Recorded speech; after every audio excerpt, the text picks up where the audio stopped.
So 1099 consolidated tax statement usually consists of 5 1099 forms, which are 1099B, MISC, INT, DIV, and also OID. It actually depends on each person in the first place, and in some cases, a statement can actually include a few others depending on your broker or your specific investment.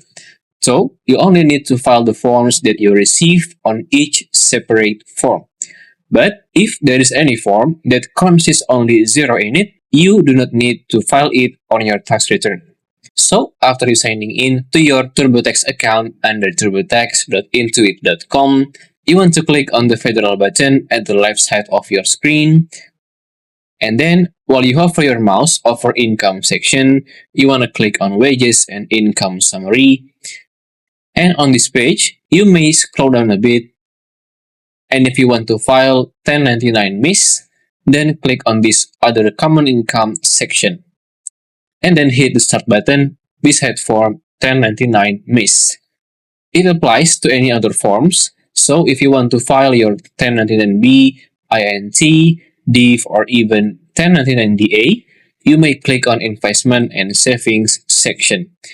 And then you may start to insert and filing your form by choosing the start button. And the last one, for 1099 OID, you might click on less common investment and savings.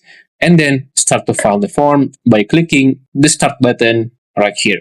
If you still have any question, just comment down below and I will try my best to guide and help you guys. If you find this video useful, please consider like and subscribe.